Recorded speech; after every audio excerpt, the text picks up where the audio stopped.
Es momento de poner las cosas sobre la mesa. Es momento de saber y entender las noticias relevantes con un punto de referencia. Imer Noticias, con Berenice Rodríguez. Tu punto de referencia.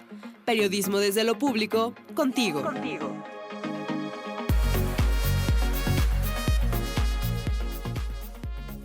Muy buenas tardes, es la 1 de la tarde en punto hora del centro de la Ciudad de México y estás escuchando Imer Noticias, tu punto de referencia, segunda emisión. Yo soy Berenice Rodríguez y si nos lo permites estaremos acompañándote con toda la información que necesitas para estar informada, informado e informade durante las próximas 2 horas. Porque el día de hoy tenemos una agenda bastante movida en todo el país, sobre todo ya en las vísperas de la inauguración del Mundial de Fútbol 2026.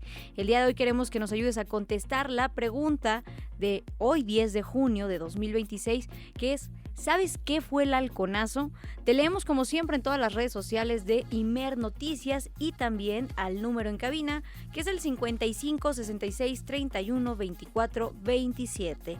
Comenzamos con la información.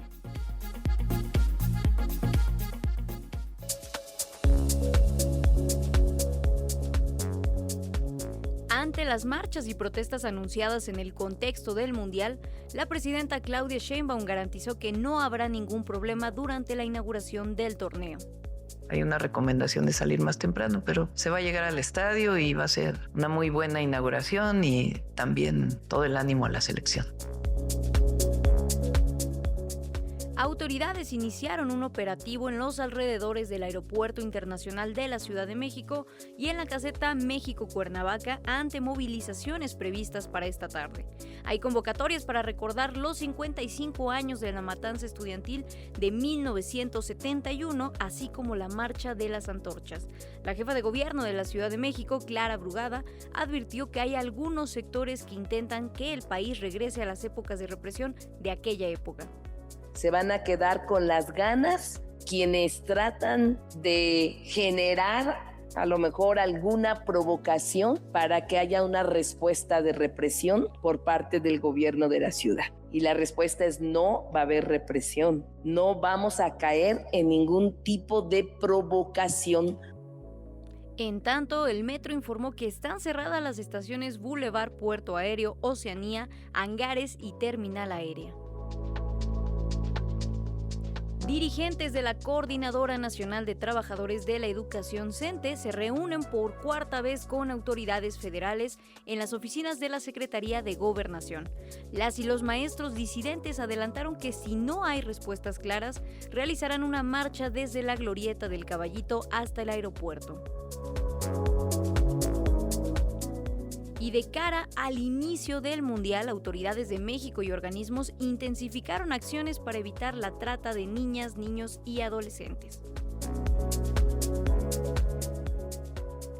En la agenda internacional, a solo 11 días para la segunda vuelta de las elecciones presidenciales en Colombia, la presidenta de la Comisión de Investigación y Acusación de la Cámara de Representantes, Gloria Arizabaleta, suspendió al presidente Gustavo Petro.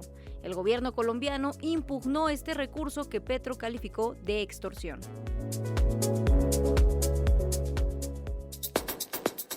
Mantén tu punto de referencia informativo. Imer Noticias con Berenice Rodríguez. Miércoles 10 de junio del 2026. Si estás escuchando Imer Noticias, tu punto de referencia, yo soy Berenice Rodríguez y en nombre de todos los que hacen posible este proyecto informativo y la transmisión, te damos la más cordial bienvenida y también agradecer a todo el equipo de Imer Noticias y el Sistema Nacional de Noticiarios. También, por supuesto, del otro lado de la cabina nos acompañan el día de hoy en producción Sofía Gutiérrez y en operación Jorge Jaramillo. Como siempre, recordarles los medios de comunicación y contacto que tenemos. Nos encuentras en Instagram, en X y en Facebook como Imer Noticias. También nos puedes mandar mensaje de texto o bien una nota de voz, un audio, a nuestro número en cabina, que es el 55 66 31 24 27.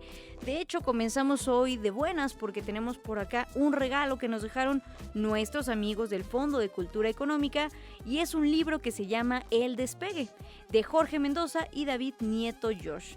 Es para los más pequeños de la casa y habla sobre un viaje por carretera que sigue toda una familia de dinosaurios que ha ganado entradas para presenciar el lanzamiento de un cohete al espacio. Si quieres este libro, mándanos mensaje por favor al 55 66 31 24 27 y será tuyo. Ahora sí, comenzamos con la información porque ya es la 1:05 p.m, hora del centro de nuestro país.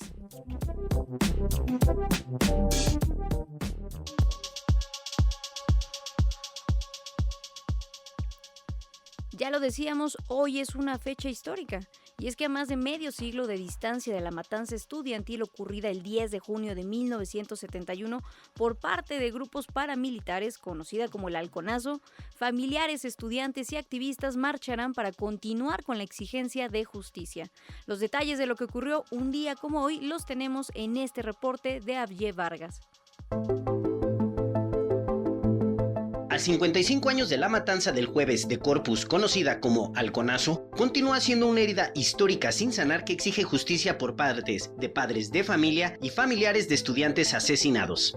El 10 de junio de 1971 ocurrió una represión estudiantil perpetrada por los Halcones, un grupo paramilitar del Estado bajo la dirección del coronel Manuel Díaz Escobar. Alrededor de 1,000 paramilitares agredieron y asesinaron estudiantes que participaron en la manifestación en apoyo a los estudiantes de Monterrey, Nuevo León, quienes se oponían a una nueva ley orgánica de la Universidad Autónoma de Nuevo León. También la marcha criticaba el gobierno del expresidente Luis Echeverría Álvarez. La manifestación, que aglutinó a alrededor de 10,000 jóvenes, salió de la Escuela Nacional de Ciencias Biológicas del Instituto Politécnico Nacional en el casco de Santo Tomás al Monumento a la Revolución, en la Ciudad de México. La agresión también fue en contra de periodistas que documentaban el suceso, confiscando cámaras y material fotográfico que daban cuenta de la escena brutal. En los hechos, además, participaron elementos del extinto Departamento del Distrito Federal y de la Policía de la Ciudad de México. Jesús Martín del Campo, quien vivió los actos y perdió a su hermano en la marcha tras los actos de represión, da cuenta de una parte de la historia. De justicia respecto a Echeverría. Los demás, los militares, ya murieron. Se presentaban a las audiencias después de que nosotros los inculpáramos, al que organizó a los halcones, y sus familiares nos amenazaban de que ya retiráramos y que éramos unos alborotadores, que ya habíamos perdido la razón, que pobre gente, que había cumplido su deber. De acuerdo con un reporte de la Comisión Nacional de Derechos Humanos, las agresiones perpetradas por los halcones resultaron en la muerte de varios estudiantes, detenciones arbitrarias y múltiples violaciones a los derechos humanos. En las pocas imágenes que se pudieron recopilar, se observa a miles de jóvenes protestar de manera pacífica, con pancartas y algunos con libros y cuadernos en mano. Hombres vestidos de civil con armas largas y además golpeando estudiantes. Otras imágenes muestran a alumnos corriendo a distintas direcciones bajo un ambiente lleno de polvo e incertidumbre, y otros más siendo cargados por hombres vestidos de civil con el objetivo de llevarlos a un sitio determinado. Joel Ortega Juárez, uno de los dirigentes estudiantiles que participó en la marcha, narra su testimonio. De Echeverría y al mismo tiempo director de Notimex, narra aquí en este libro que publiqué cómo fue instruido desde la madrugada por Echeverría que estuviera pendiente porque iban a ocurrir acontecimientos muy graves en la tarde. Es decir, lo que acaba de decir Jesús estaba perfectamente planeado y era tan perverso Echeverría que inventó que ese día él no se dio cuenta porque estaba en una reunión X. Aún los familiares de los estudiantes asesinados piden justicia y exigen el esclarecimiento de los culpables, que a 55 años de la brutal agresión siguen impunes. Para Imer Noticias, Abye Vargas.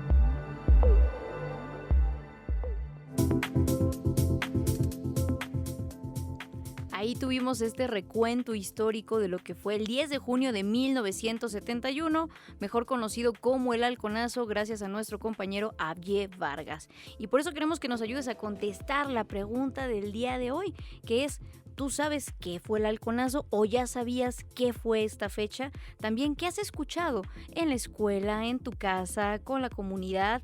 ¿Sabías qué sucedió en este episodio de represión estudiantil? Pues hace 55 años en nuestro país.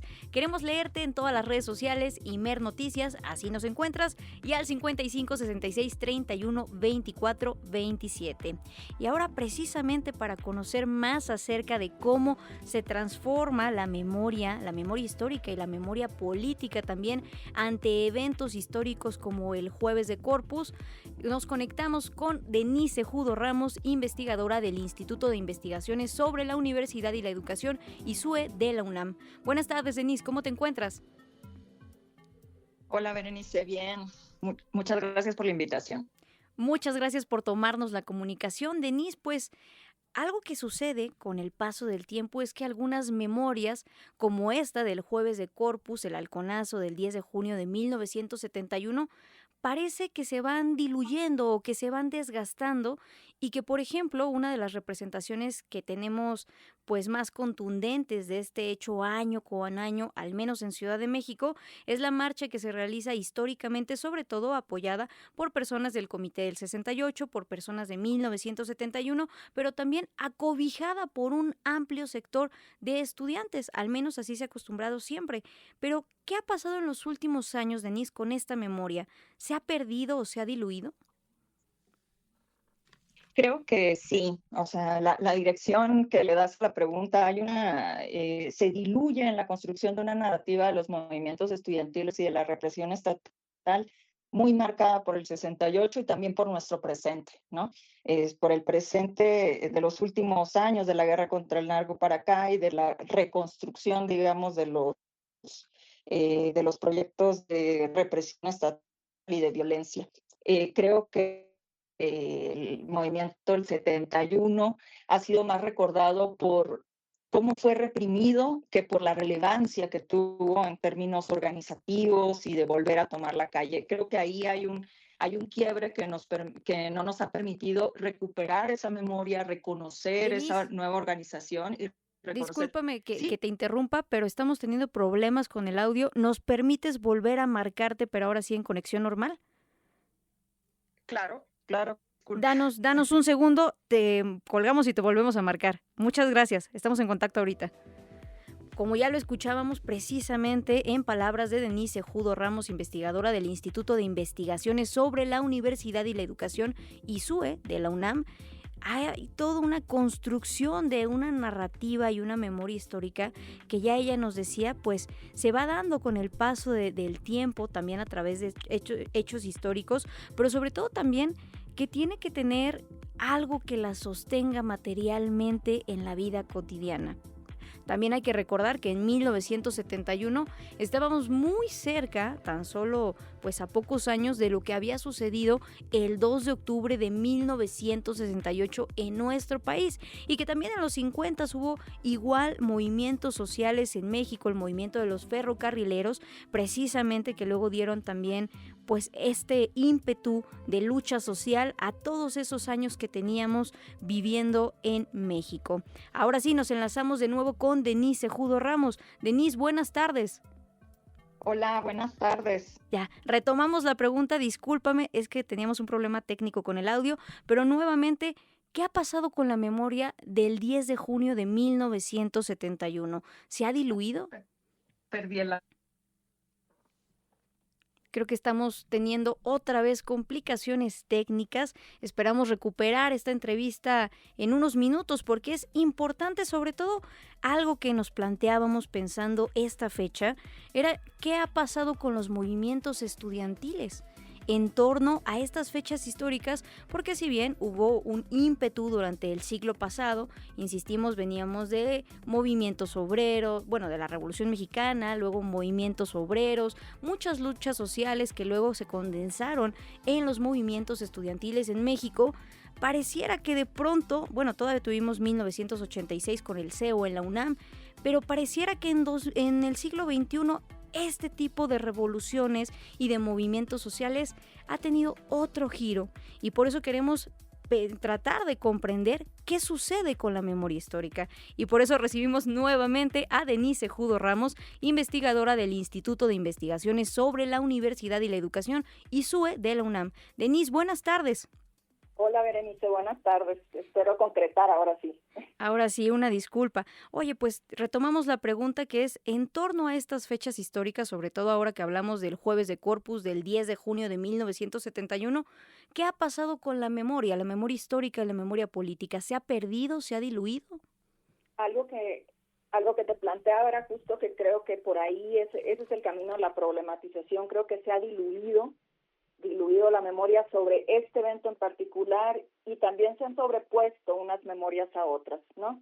Que nos hemos centrado en ver la represión estatal, en ver las formas de represión estatal, que es muy relevante, pero hemos perdido de vista a los actores, a las actoras del 71, a quienes organizaron la movilización, y creo que eso tiene mucho que ver, personalizar, humanizar, reconocer organización, reconocer espacios de organización e instituciones, con que se vaya diluyendo esa memoria, ¿no? Porque de repente queda como toda la represión es para los mismos sujetos, las mismas sujetas, y creo que ahí está nuestro trabajo, ¿no? Reconocer que en 1971 hay organizaciones específicas, hay una amplia red de estudiantes moviéndose de un lado a otro y volviendo a tomar la calle. Que hoy, por ejemplo, vemos que todavía tenemos en Ciudad de México ciertas placas en la zona en la que ocurrió precisamente este acontecimiento que nos recuerdan qué sucedió en el 71, pero realmente esto le sigue significando algo a las personas en general, más allá del círculo que obviamente siempre ha estado involucrado en las luchas sociales y en el activismo y en estos ejercicios de memoria, incluso también desde la academia. Pero ¿qué pasa, por ejemplo, hoy con las y los estudiantes de universidad, por decir algo? ¿Les significa todavía algo como hace todavía 10, 15 años? Creo que es muy visible en las marchas y en las conmemoraciones que no le significa lo mismo que hace 10, 15 años o a las generaciones que todavía nacieron a finales del siglo XX.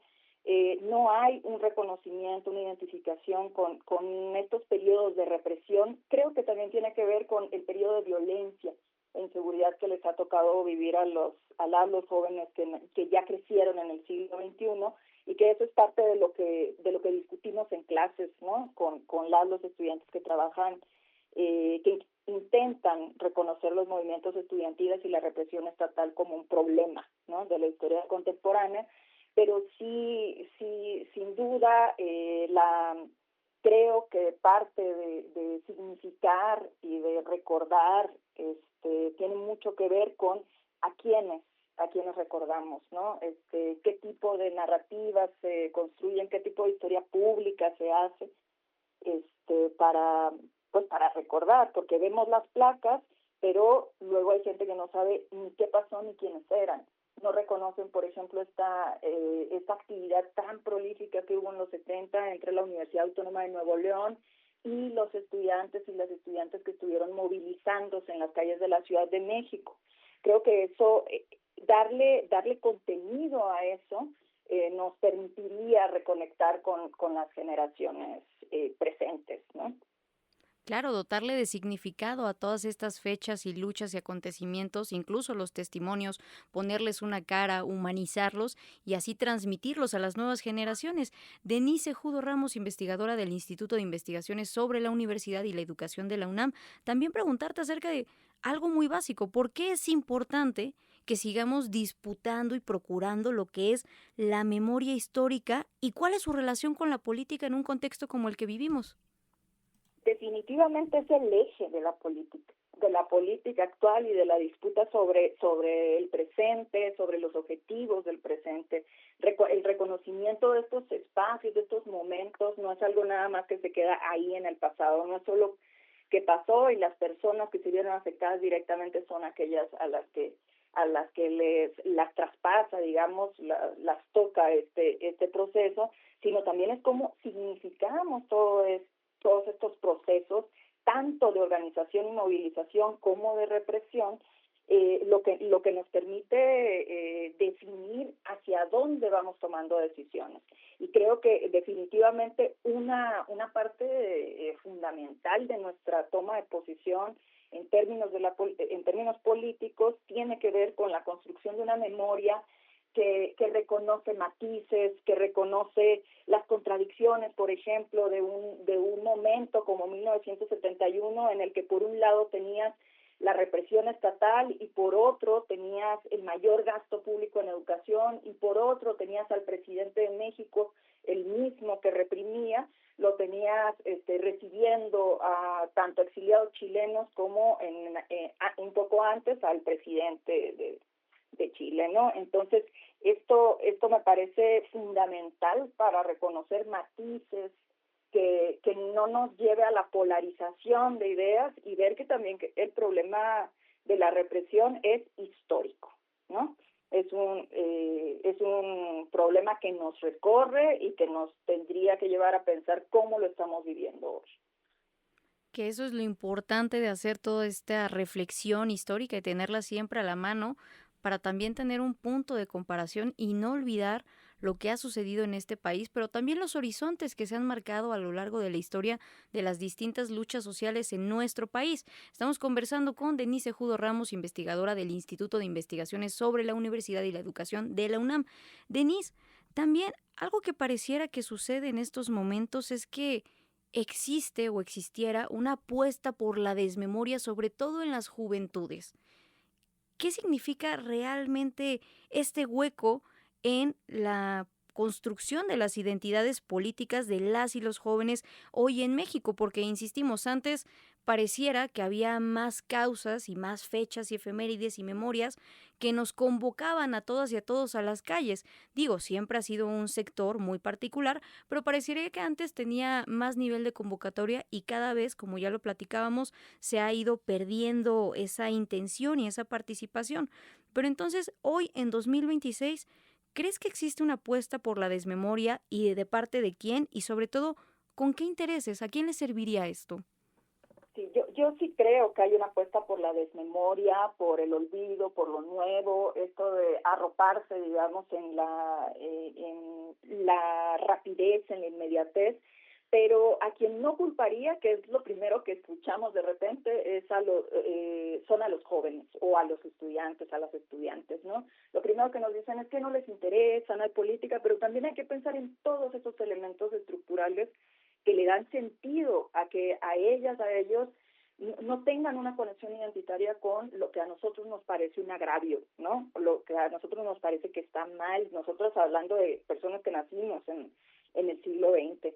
Entonces, ahí lo primero que diría o pondría en la mesa es no echarles la culpa, sino reconocer el espacio en el que nacieron, ¿no? El momento en el que nacieron, un momento neoliberal, un momento en el que se ha retomado las políticas neoliberales para ver a la política como algo malo, para ver a las instituciones educativas como ineficientes. Entonces, todo este escenario, digamos, también en términos de la enseñanza de la historia, que ha sido muy importante y debatido a lo largo del siglo XXI, pues les van dando el marco, como sin referentes, como sin una discusión sobre la filosofía, sobre los elementos básicos de ética, ¿Cómo sin esos elementos van a tomar decisiones sobre lo que está bien y lo que está mal, ¿no? Además, en un momento de precarización y en el que la violencia ya no, o sea, es para ellos algo muy cotidiano, ¿no?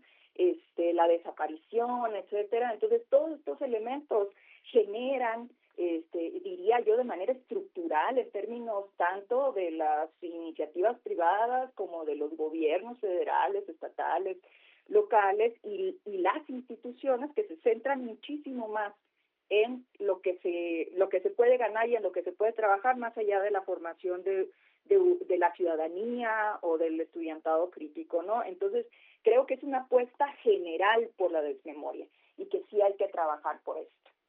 Y que, como ya lo decía, son condiciones estructurales que incluso también van fuera de las fronteras de nuestro país. Es también parte de lo que nos ha planteado como filosofía el sistema capitalista y el sistema neoliberal, por esta apuesta de olvidar de dónde venimos, quiénes somos y sobre todo también que cuando no tenemos ese arraigo histórico, esa empatía con los que estuvieron antes y con otras luchas y causas sociales, ocurre pues un fenómeno también de individualización en el cual ya no somos capaces de reconocernos en el otro y eso motiva mucho y también conlleva, no necesariamente de forma causal, pero tiene mucho que ver en que haya una desmovilización política también, que no se puedan coordinar las y los estudiantes. Preguntarte ya por último también, Denise, ¿quién es el responsable de seguir procurando esta memoria histórica y política? Porque veíamos que en el 68 y en el 71 esta memoria se materializó en la vida cotidiana, por ejemplo, con la creación de los colegios de ciencias y humanidades, CCHs de la UNAM. Es decir, estaba ahí como un proyecto con los profesores que vivieron todas estas luchas y que las transmitían directamente. Pero ahora en 2026, ¿quién tendría que hacer este trabajo? Sin duda alguna, un elemento central en esta reconstrucción de memorias es el sistema educativo, es la Secretaría de Educación Pública, es la construcción de un proyecto que se mantenga. Algo que hemos visto a lo largo del siglo XX y XXI es una renovación constante, un intento de reforma tras reforma tras reforma, que lo que ha dejado son cortes en esto. Entonces, sí pensar desde este proyecto en que la educación, el sistema educativo forma, ciudadaniza, piensa, construye lo colectivo, creo que es central. Y ahí, pues, pensaría en la Secretaría de Educación Pública y en los gobiernos, ¿no? Sin duda, en la escuela, porque quitarse esto que planteabas tú, la idea de la individualización y pasar a la lógica colectiva, es algo muy difícil, que solo se aprende ejercitándose, ¿no? Ejercitándose, y la escuela tendría que ser un espacio para eso, por eso lo compartimos. Entonces sí, yo pensaría que es un ejercicio, un trabajo que tendrían que hacer desde los proyectos de educación pública, que pues nos urge que sean más fuertes, ¿no? Exactamente, la memoria se tiene que ejercitar. Esa es la idea con la que nos quedamos el día de hoy. Muchísimas gracias por esta conversación, Denise Judo Ramos, investigadora del Instituto de Investigaciones sobre la Universidad y la Educación de la UNAM. Muchas gracias y buenas tardes, Denise. Gracias, Berenice. Buenas tardes. Como ya lo escuchábamos, no es únicamente esto que le atribuyen a las juventudes hoy en día de la apatía, un desinterés, sino hay toda una serie de factores estructurales, como ya lo conversábamos, que también contribuyen por parte de ciertos sectores, por ejemplo, empresas privadas y otros intereses que andan por allí, en que haya esta desmemoria, este hueco en las juventudes y que no se siga transmitiendo toda esta herencia histórica y política que puede también devenir en esperanza, en llamitas que luego terminan creciendo y formando otro tipo de movimientos y organizaciones.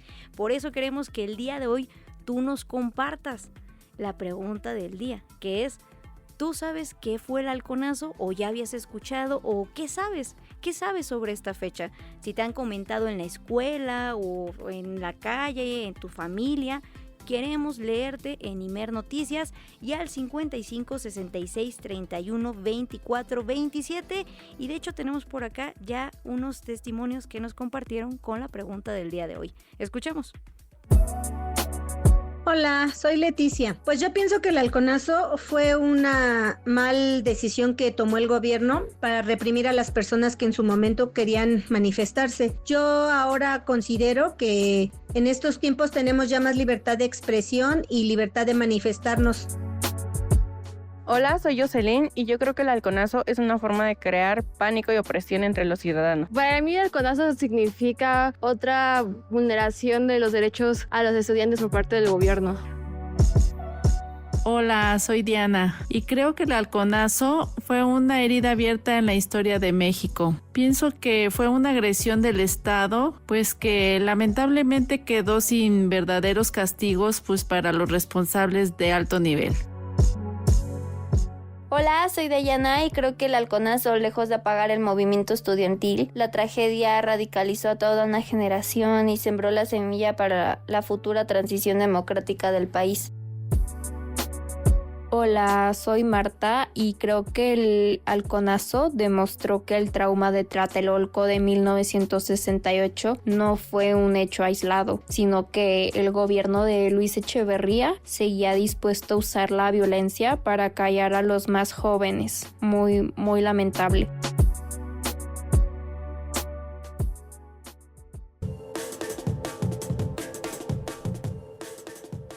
Es la 1:00 con 29 minutos y continúas en Imer Noticias, tu punto de referencia. Y continuamos con la información porque, como ya sabemos, estamos en el marco del Mundial de Fútbol y están sucediendo muchas cosas en todo el país. De hecho, la presidenta Claudia Sheinbaum Pardo aseguró y garantizó que no habrá ningún problema mañana jueves durante la inauguración del Mundial y que las personas aficionadas y turistas llegarán sin problema al estadio. Sofía Cruz nos informa. Sofía, buenas tardes. ¿Qué tal, Berenice? Buenas tardes. Así es, pues tal como lo comentas, los turistas y aficionados podrán llegar mañana sin problemas al estadio a la inauguración del Mundial 2026. Así lo aseguró la presidenta Claudia Sheinbaum, quien reconoció que al menos deben preparar su salida más temprano para poder llegar a tiempo. En la conferencia del pueblo, la primera mandataria de nuestro país prefirió no entrar en polémica, pues dijo, ya estamos en espíritu mundialista y hoy estamos de amor y paz solamente. Sin embargo, ante la insistencia de que existe preocupación por posibles conflictos por los manifestantes y bloqueos que han existido en los últimos días, así como por los temas de inseguridad, aseguró que no hay ningún problema y el aeropuerto está listo, así como las salas de migración tienen todo dispuesto para el ingreso de turistas. Vamos a escuchar sus palabras. Toda la seguridad, toda la seguridad. El turismo en México ha aumentado, ¿cuál es la cifra exacta de visitantes? Del año pasado a esta, 10% es, o 12%. 12% el número de visitantes a México. Del año pasado a este, están llegando visitantes a la ciudad, a Monterrey, a Guadalajara, para los partidos y a todo México. Entonces no hay ningún problema, se reciben más visitantes. Es más, como decimos nosotros, México está de moda.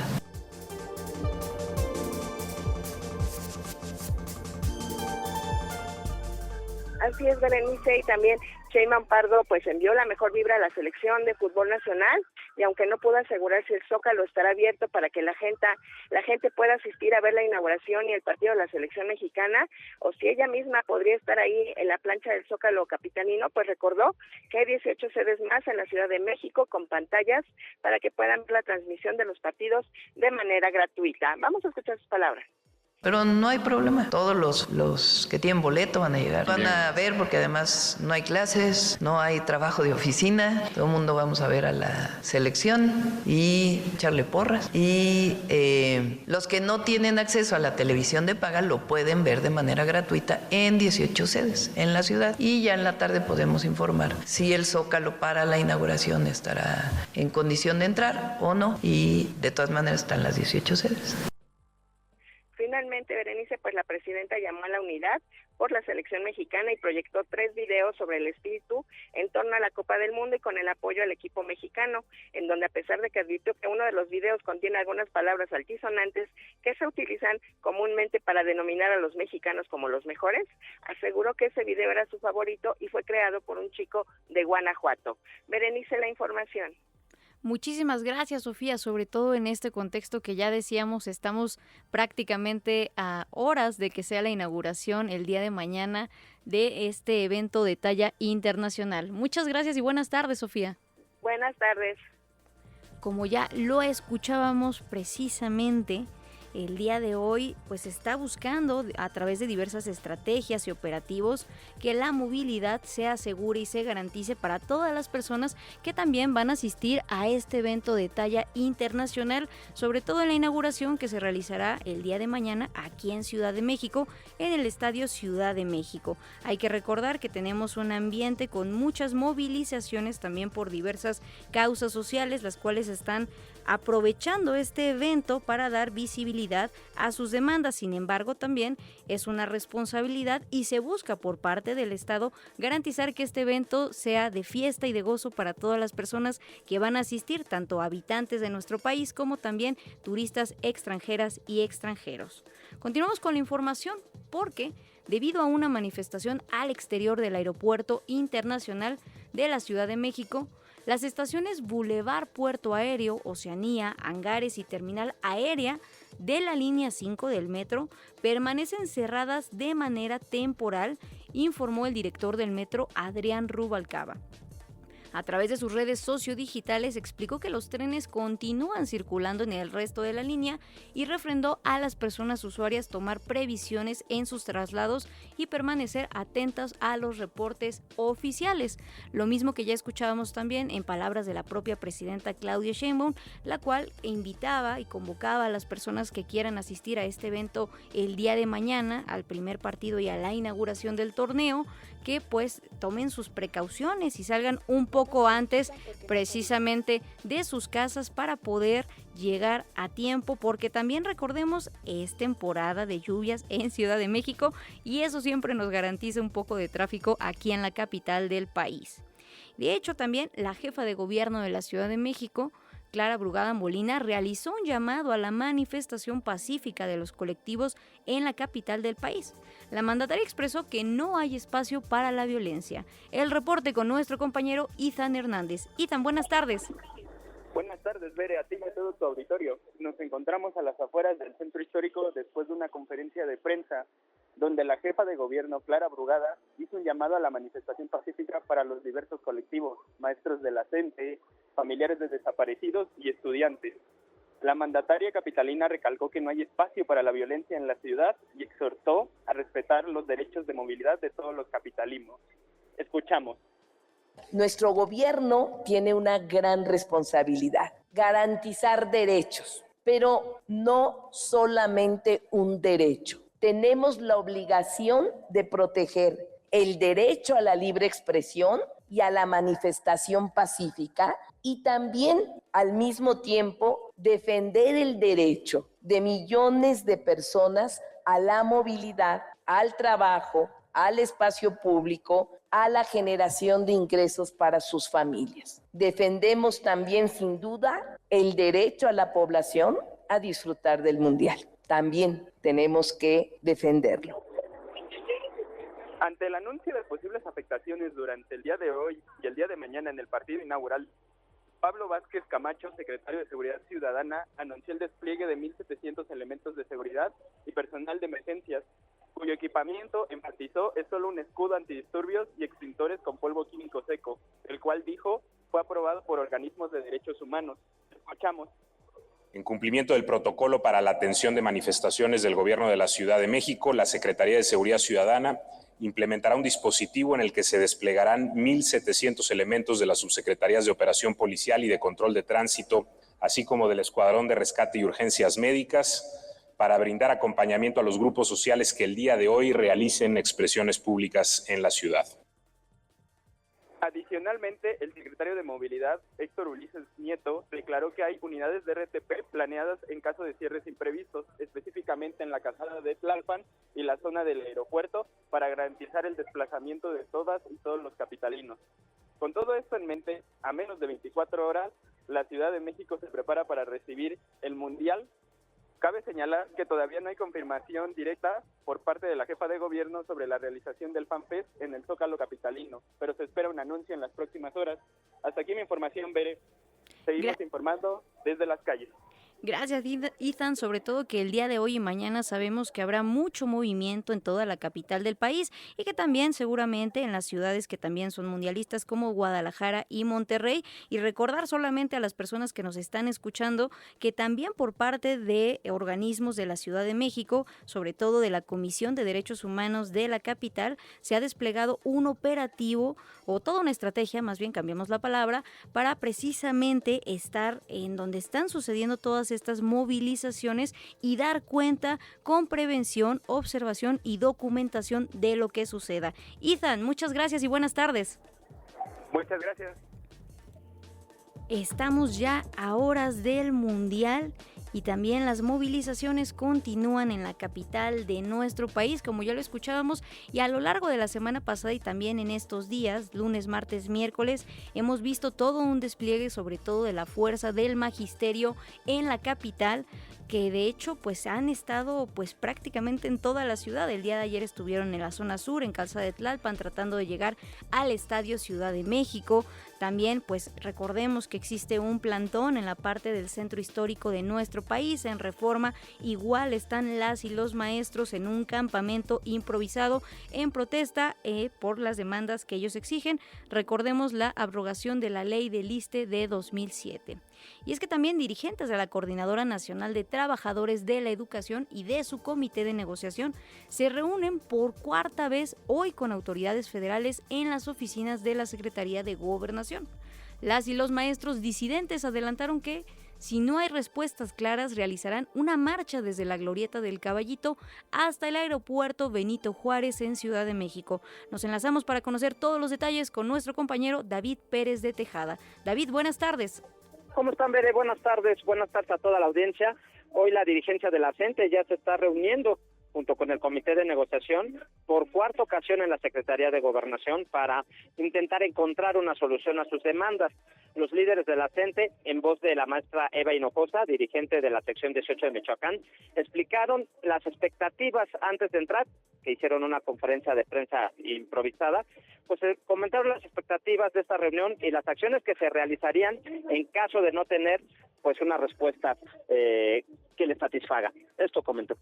Pues venimos con esa encomienda, vamos a retomarla y después de ahí ver si no hay propuestas de solución, estaríamos emprendiendo una marcha organizada como lo sabe hacer la CENTE, partiendo del Caballito y obviamente adhiriéndonos a los que estamos aquí coberturando la mesa. Por su parte, la dirigente de la sección 22 de Michoacán, Jenny Pérez, aprovechó la improvisada conferencia para acusar que algunos medios de comunicación han criminalizado el movimiento y a sus representantes. Así lo dijo. Entendemos que los medios de comunicación juegan un papel importante en nuestra movilización de la huelga nacional de la CENTE. Sin duda alguna, reconocer para los medios que están siendo objetivos en su información, que den precisamente la información veraz, pero también es cierto que hay otros medios, a lo mejor no están presentes o tal vez sí, quienes han criminalizado nuestra movilización, quienes nos han señalado que somos de la derecha. Entonces, sí pedimos respeto a ustedes como medios de comunicación, ser objetivos en la información. El dirigente de la sección 9 de la Ciudad de México, Pedro Hernández, adelantó que mañana, en el marco de la inauguración del Mundial, la CENTE hará visible no solo sus demandas, sino las exigencias de otros grupos sociales que buscan solución a sus problemáticas. Así lo expresó. Mañana haremos visibles las demandas que tenemos como Coordinadora Nacional de Trabajadores de la Educación, pero también las demandas, las exigencias legítimas de las madres buscadoras, de sus hijos, de los padres de los 43, de las huelgas que están ya sin una solución desde hace 3 meses Tornel, desde hace 6 meses Nacional Monte de Piedad, desde el día de ayer las prepas de la Ciudad de México, del Sindicato Único de Trabajadores del Instituto de Educación Media Superior y muchos otros que tienen agravios, que tienen pendientes. Mañana la afición también conocerá de estas demandas. El dirigente de la Ciudad de México enfatizó que todos los movimientos que hagan y las manifestaciones serán pacíficas y reiteró que no son contra la afición mexicana. Ahorita ya están a punto de salir, ya se está moviendo la gente aquí afuera de la Secretaría de Gobernación, esperando a ver qué respuesta tienen y sobre todo qué acciones van a tomar, porque ya escuchábamos que si no tenían una respuesta, pues podrían marchar hasta el Zócalo. Estaremos muy al pendiente de las acciones que decida tomar ahora el magisterio, sobre todo en vísperas de la inauguración del Mundial, David, y también recordar a todas las personas que nos están escuchando que el día de ayer, hubo declaraciones importantes también por parte de líderes de la coordinadora de la sección 22 y también de la sección 9, en la que declararon de forma contundente que no están buscando la confrontación con el gobierno ni con el Estado y que únicamente quieren hacer visibles sus causas y sus demandas. Lo mismo del otro lado, tenemos también las declaraciones por parte del gobierno federal y el gobierno capitalino insistiendo en que el diálogo tiene que prevalecer. Seguiremos al pendiente con tu reporte, David Pérez de Tejada. Muchas gracias y buenas tardes. Gracias, Bere. Buenas tardes. Continuamos precisamente dando cobertura a lo que está sucediendo en la capital de nuestro país, porque como ya les decíamos, las y los maestros también han buscado movilizarse a las inmediaciones del Aeropuerto Internacional de la Ciudad de México Benito Juárez, en la zona norte de nuestro país. Y ahorita nos estaremos enlazando en unos momentos con nuestro compañero Víctor Raúl Ramírez para conocer también cómo se está viviendo esta parte de la movilización y la protesta, y también las estrategias que se están implementando en materia de movilidad y seguridad para precisamente tratar de que la vida sea normal para todas las personas ajenas a estas movilizaciones. Ahora sí nos enlazamos con Víctor Raúl Ramírez. Víctor, buenas tardes. ¿Qué tal? Buenas tardes, Berenice, auditorio. Pues estamos aquí en las inmediaciones de la terminal aérea número 1 del Aeropuerto Internacional de la Ciudad de México, en donde, bueno, pues estamos viendo una gran presencia de policía de la Ciudad de México. Ellos pues están en una de las salidas de circuito interior y, bueno, pues están en previsión, y debido a que los integrantes de la CENTE anunciaron hace un par de horas que podrían venir a manifestarse aquí al Aeropuerto Internacional de la Ciudad de México. Sin embargo, hasta ahorita no hay presencia de integrantes de la CENTE aquí en la terminal aérea número 1, pero sí ya pues hay bastante policía capitalina para resguardar pues el Aeropuerto Internacional de la Ciudad de México, que pues como podemos observar tiene bastante actividad debido a que pues ya es prácticamente vísperas de la inauguración del Mundial de Fútbol, que será mañana en el Estadio de la Ciudad de México, y hay bastante actividad aquí de personas usuarias del Aeropuerto Internacional de la Ciudad de México. Algunos de ellos han llegado pues en taxis de aplicación, otros en taxis de los tolerados por el gobierno de la Ciudad de México, y bueno, pues lo que sí es que no pueden llegar en el metro debido a que hay 3 estaciones cerradas, que es Boulevard Puerto Aéreo, Oceanía Hangares y también la terminal aérea. Son las estaciones del metro más cercanas aquí al Aeropuerto Internacional de la Ciudad de México, que permanecen cerradas, esto pues para evitar que lleguen los maestros de la CENTE. Y bueno, pues están los usuarios de este aeropuerto llegando por taxis de aplicación y también por otro tipo de vehículos. Ese es mi reporte por el momento. Víctor, preguntarte, tú que te encuentras en las inmediaciones del Aeropuerto Internacional Benito Juárez, ¿cuál es la situación del tránsito vehicular? Nos comentabas que diversos pasajeros están llegando en taxis de aplicación o bien del sitio del aeropuerto, pero está fluyendo con normalidad, hay mucho tráfico, hay cortes viales. ¿Qué se vive alrededor del aeropuerto, Víctor? Cortes viales no hay definitivamente. Lo que sí es que debido al número de taxis que llegan aquí a la terminal aérea, pues sí ocupan 2 o 3 carriles del circuito interior, entonces pues sí, esto dificulta el paso de otros vehículos que se dirigen hacia la zona de Aragón, aquí en la Ciudad de México, pero se paran 2 o 3 minutos mientras descargan el pasaje o mientras suben pasaje, así es que pues es poco el tiempo que duran aquí. Lo que sí es que pues llegan bastantes vehículos de aplicación y también taxis normales. De hecho, estamos aquí en la bahía, en donde está permitido que lleguen los taxis de aplicación, y hay varias personas pues ya con sus maletas esperando su vehículo. Por último, Víctor, también saber si hay alguna restricción o operativo para ingresar a las inmediaciones ya del aeropuerto, porque veíamos por ahí en redes sociales que se decía que únicamente se estaba dando acceso a los viajeros con pase de abordar en mano. No, eso no es del todo cierto. Okay. Nosotros hace un rato anduvimos allá por la terminal aérea número 1, por lo que es sencilla el aeropuerto, y no tuvimos ningún problema para pasar. Lo que sí es que pues también en ese pasillo que te lleva del metro hacia el aeropuerto, sí hay presencia de mucha policía también, pues vigilando y resguardando este lugar, pero no tienes ningún problema para pasar hacia allá. Perfecto, Víctor, agradecerte mucho el reporte y seguimos en contacto esta tarde. Gracias. Hasta luego.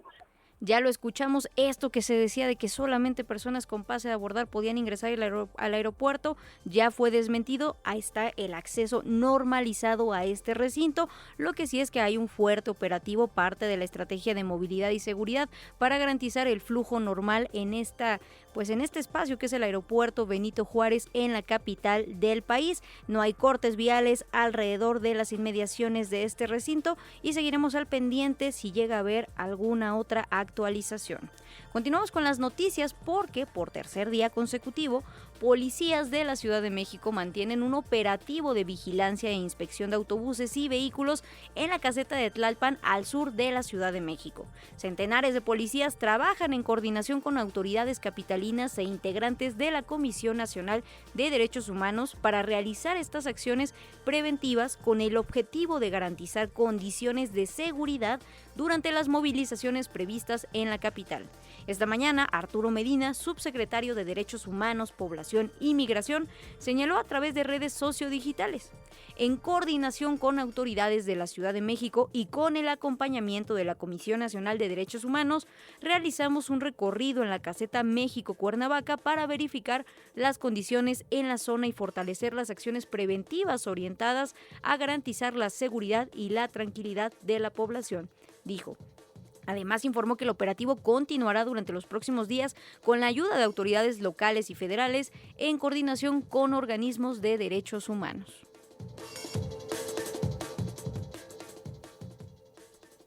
Es la 1:00 p.m. con 49 minutos ya y estás escuchando Imer Noticias, tu punto de referencia. Y recordando la fecha del día de hoy, que es inevitable, 10 de junio, sobre todo rememorando lo que pasó en 1971, también queremos recordar que ese año, 1971, estuvo marcado por la Guerra de Vietnam, que alentaba protestas estudiantiles y movimientos pacifistas en distintos países. En medio de ese clima de tensión, la música, el arte y la cultura se convirtieron en un refugio y en una forma de libertad. Toda la información con nuestra compañera Luz Rodríguez.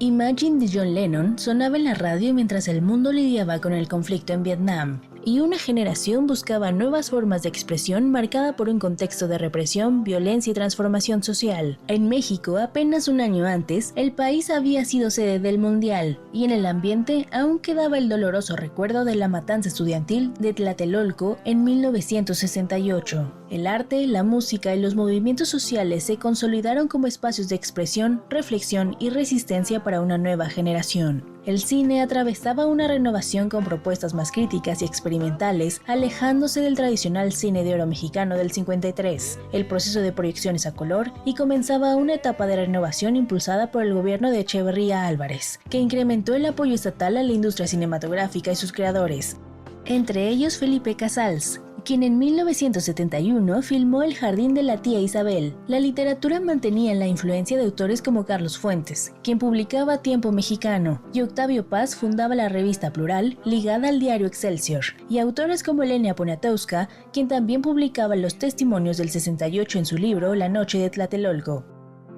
Yo sé que a mi lado... La música se dividía entre las baladas románticas que dominaban la radio, como Un joven Juan Gabriel y su discografía El alma joven, con sencillos como No tengo dinero, así como el creciente movimiento de rock nacional. Ese mismo año, en septiembre de 1971, más de 200,000 jóvenes se reunieron en Avándaro, Estado de México, para asistir al Festival de Rock y Ruedas. Durante 2 días, miles de jóvenes se reunieron para escuchar a bandas de rock como Three Souls in My Mind, Peace and Love y Duk Duks. Aquel festival marcó toda una época porque se convirtió en el mayor encuentro de la contracultura mexicana, un espacio donde la juventud expresó su deseo de libertad, identidad y cambio. Para Imer Noticias, Luz Rodríguez.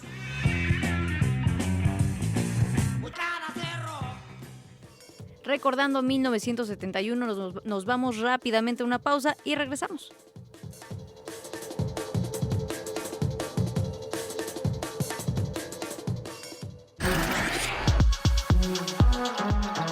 Para que el ruido informativo no te confunda,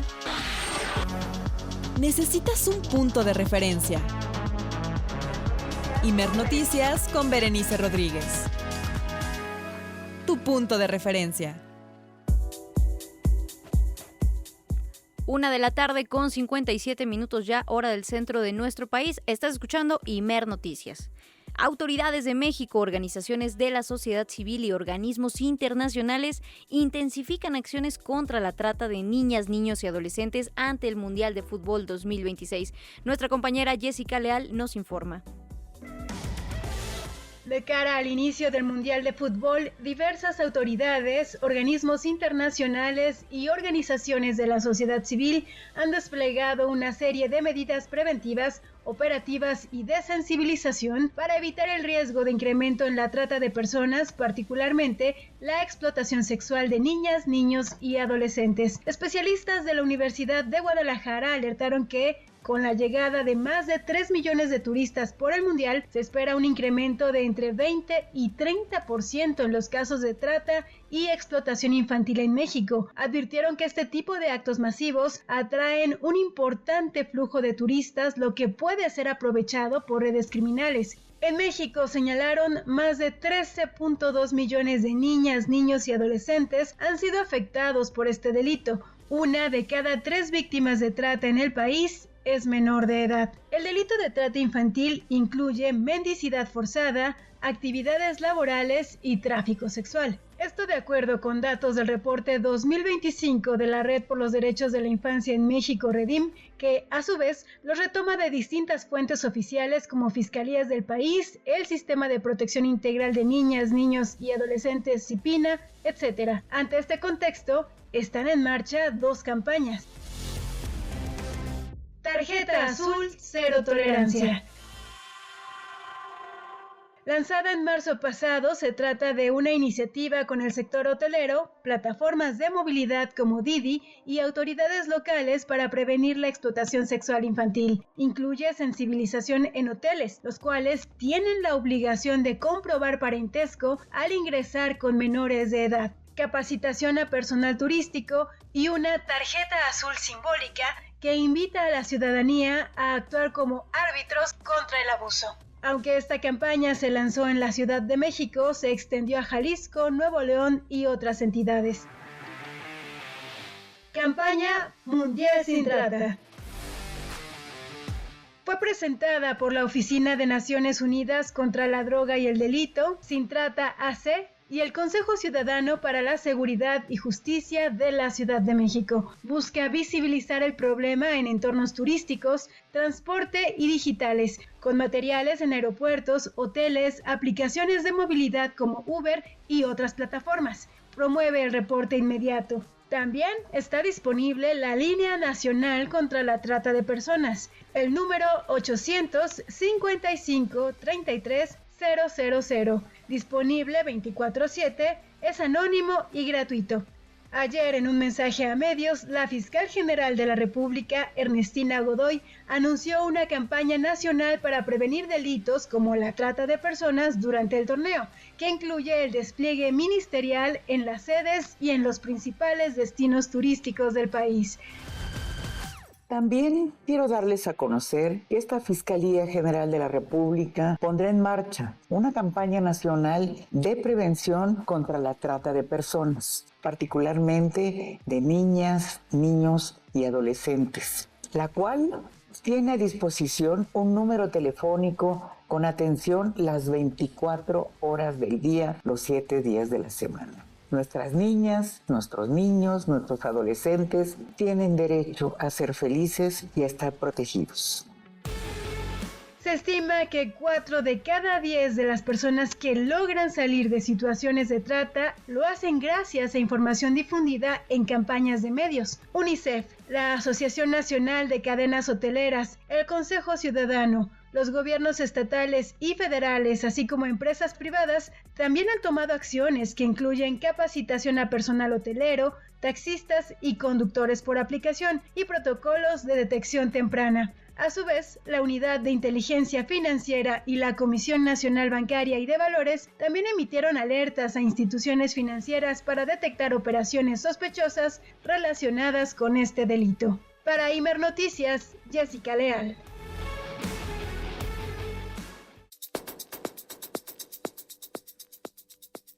Una realidad que no podemos ignorar en el contexto del Mundial de Fútbol 2026. Y ahora, para conocer más detalles acerca de esta problemática y lo que se está haciendo en nuestro país, recibimos con mucho gusto en Imer Noticias al doctor Ricardo Fletes Corona, jefe del Departamento de Desarrollo Social del Centro Universitario de Ciencias Sociales y Humanidades de la Universidad de Guadalajara. Buenas tardes, doctor, ¿cómo se encuentra? Muy bien, buenas tardes, aquí a la orden. Muchas gracias por tomarnos la llamada, doctor Ricardo Fletes Corona. Pues para empezar esta entrevista, ¿por qué aumentan los riesgos y cuáles son los principales en este tipo de eventos masivos como es el Mundial, sobre todo en esta problemática de la trata y explotación de menores? Sí, es un fenómeno bien característico que en cada evento mundial, por ejemplo, en el Mundial de Sudáfrica hubo un aumento del alrededor del 20-25% de delitos de trata registrados. En Brasil hubo un aumento cuando fue los Juegos Olímpicos del 41%, y por ejemplo cuando fue el Mundial en Rusia también hubo otro aumento en este tipo de delitos. Es que tiene que ver mucho con el tipo de personas, digamos, el fútbol, aunque se está feminizando en el sentido de que hay más mujeres, como ahora cerca del 20% de las fanáticas, si les podemos llamar así, del fútbol son exactamente mujeres, y el otro, el 80%, 80 y tantos por ciento, son varones, y entonces es un deporte muy masculinizado, y eso tiene que ver mucho con el tipo, digamos, en el peor de los sentidos, de consumo que demandan estas personas. Yo creo que el deporte, y en este caso el fútbol, trae consigo un grupo de personas que quieren divertirse y consumir lo que algunos promotores de servicios turísticos llaman otras amenidades, así entre comillas, y otras amenidades para el cliente o los potenciales clientes de niñas, niños y adolescentes, porque consumen de ambos sexos, aunque la mayoría de las víctimas de trata son mujeres adolescentes y jóvenes. Y entonces, pues hay un mercado varonil de consumo que demanda niñas, niños y adolescentes. Entonces, este es un fenómeno muy, muy característico que está asociado pues a esta malentendida masculinidad y el machismo, podemos decirlo, que viene asociado al fútbol. Que eso es un panorama bastante preocupante, sobre todo con los números que ya alertaban, que se espera un ascenso de entre 20 y 30% de esta problemática que golpea directamente la realidad de niños, niñas y jóvenes en nuestro país.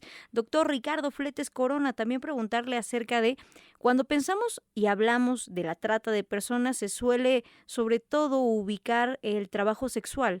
Pero, ¿qué otras son las actividades ilícitas en las que se puede incurrir en este delito? Sobre todo también para tener en cuenta que no únicamente es esta parte, sino que incluso también el niño que está siendo obligado a vender algún producto en la calle también forma parte de estas redes, o es víctima más bien de estas redes de explotación.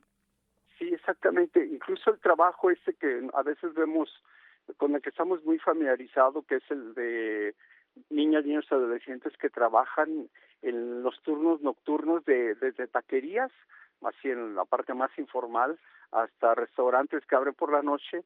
Generalmente vemos ahí niños, y sobre todo adolescentes, que están trabajando ahí. Entonces, ese tipo de trabajos, pues no solo alteran el ciclo natural de día y noche a niñas, niños y adolescentes, sino también los exponen pues a estos depredadores que andan tratando de consumir estos productos humanos, ¿no? Perdón por llamarles productos, pero es esta gente media enferma o enferma y media que quiere eso, ¿no? Y además de este tipo de actividades en taquerías, restaurantes, también está la venta de productos, y con el Mundial, pues muchos niños, niñas y adolescentes se sumen a la venta de productos, de cachuchas, gorras, souvenirs, pues en términos generales, del Mundial, de los equipos que participan, ¿no? Entonces, un contingente muy amplio se integra a estas actividades, y también a la venta de otro tipo de no sé, refrescos, cigarros, y yo creo que en menor medida, pero cada vez más en aumento, sobre todo a la distribución, a la entrega de drogas, en realidad, que son como ellos tienen menos castigo por ser menores de edad, entonces suelen ser utilizados por estos grupos que venden drogas y otro tipo de productos adictivos, y utilizan a niños, niñas y adolescentes. Estamos conversando con el doctor Ricardo Fletes Corona, jefe del Departamento de Desarrollo Social del Centro Universitario de Ciencias Sociales y Humanidades de la Universidad de Guadalajara. Efectivamente, doctor, como ya lo planteaba, son muchas las actividades en las que pueden estar inmersos las y los niños y adolescentes en en esta problemática que ya decíamos que es la trata y explotación de los menores. También preguntarle acerca de, ahora que estamos en el marco del Mundial, ¿cuál es el panorama de Jalisco en esta problemática? Sobre todo porque también es una ciudad que va a ser mundialista. Sí, pues yo creo que con mayor razón el número de delitos o de actividades de explotación laboral en la cual se ven involucradas niñas, niños y adolescentes aumentan. Sí, en toda la venta de productos de distribución o en otra parte que es mucho menos visible. Algunas niñas o niños, los más grandecitos de la casa, suelen quedarse al cuidado de sus hermanos menores para que el papá y la mamá puedan ir a trabajar horas extras y eso también, el trabajo doméstico es un trabajo que está mucho menos registrado, mucho menos visible, pero que también le resta al niño a la niña descanso, tiempo para estudiar, para divertirse, y sobre todo se le exigen que cumpla responsabilidades pues que son también de mucho riesgo para él y les causan demasiadas ansiedades, ¿no? Encargarse de preparar, digamos, la cena o la comida para los hermanos menores, pues también los lleva a ser víctimas de accidentes de ellos o con los niños, ¿no? Entonces, esto es sumarle una responsabilidad que en términos más acompañados de la familia, no sé, la abuela, el papá, la mamá, es muy, digamos, es socializador, es muy saludable, digamos. Pero cuando a ellos solos se les deja la responsabilidad, este tipo de responsabilidades, el cuidado de la casa y los hermanos menores, es muy, muy tensionante y creo que también es violatorio a sus derechos porque se les ponen responsabilidades para las que no deberían exigírseles. Y que también es un escenario o un foco rojo lo que sucede en los hogares en este tipo de eventos deportivos, sobre todo tan masivos, porque hay registro efectivamente de que la violencia intrafamiliar y la violencia de género aumenta, como ya lo decía, por los eventos, por las conductas machistas que existen lamentablemente todavía, por incluso también el consumo de alcohol desmedido en estas celebraciones. Doctor Ricardo, preguntarle ya por último, ¿qué se puede hacer en este contexto? Nosotros como personas en nuestras casas, en nuestras comunidades, ¿cómo podemos contribuir a evitar esta situación con las y los menores de México? Bueno, afortunadamente se están difundiendo, afortunadamente en estos últimos días se están difundiendo el número 01800, incluso el 911 ya se ligó a todo un sistema de protección que está ligado con la Fiscalía Especial para Adolescentes y para menores, pues hay varios números que yo creo que hay que tenerlos ya presentes. Si usted escucha en su casa un niño que está llorando o violencia que se está ejerciendo, me parece que el 911 que es el número más fácil de recordar, está ligado a otros sistemas de protección a la infancia y de violencia familiar que pueden actuar, ¿no? Creo que se están armando protocolos justo para esta temporada del Mundial, porque está demostrado en todos los países de donde ha habido estos grandes eventos deportivos, sean mundiales de fútbol o de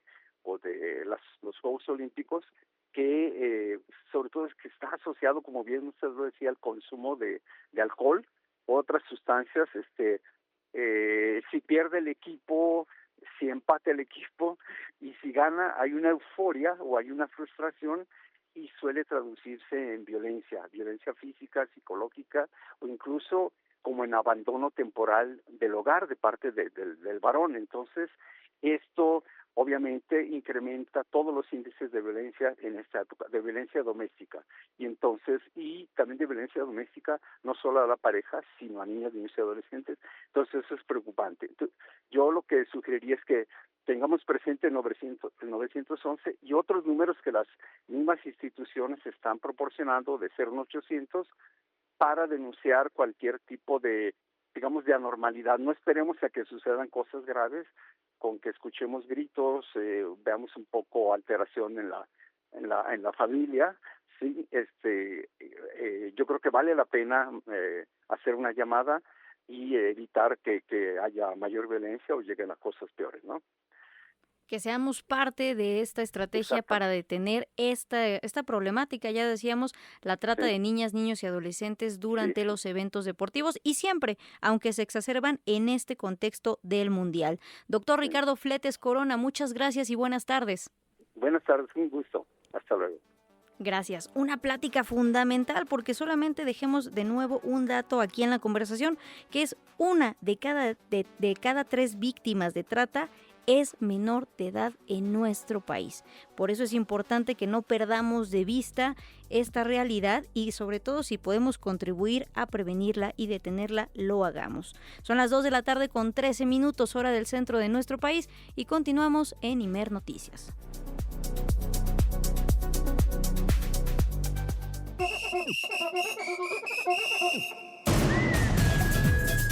Un balón, 3 naciones, una historia. En Imer Noticias. El secretario de Relaciones Exteriores, Roberto Velasco, recibió al ministro de Relaciones Internacionales y Cooperación de Sudáfrica, Ronald Lamola, quien visita México en el marco de la Copa Mundial de Fútbol. En un mensaje publicado en sus redes sociodigitales, el canciller mexicano escribió: recordamos que en 2010 Sudáfrica abrió su mundial recibiendo a México en el partido inicial. Ahora es el turno de México de inaugurar el mundial norteamericano recibiendo a Sudáfrica. 16 años después, aquel gesto encuentra el camino de regreso. Nadie ha sido 3 veces anfitrión de la Copa del Mundo. Nosotros lo seremos como en el 70 y en el 86. Y esta tarde, al interior del Estadio Ciudad de México, el presidente de la Federación Internacional de Fútbol, Gianni Infantino, ofreció una conferencia de prensa previo al partido inaugural del Mundial entre México y Sudáfrica. Irma Cuevas nos tiene todos los detalles de este evento. Irma, buenas tardes. Hola Bere, ¿cómo estás? Qué gusto saludarte a todos los amigos de Imer Noticias. Así es, aquí me encuentro ya listo para esta cobertura del torneo más importante de fútbol. Y precisamente Gianni Infantino, el presidente de la FIFA, ofreció una conferencia de prensa, una conferencia larga de casi 1 hora de duración, donde sus primeras palabras fueron de agradecimiento para la presidenta Claudia Sheinbaum por albergar el Mundial, el cual espera que sea espectacular. Lo escuchamos.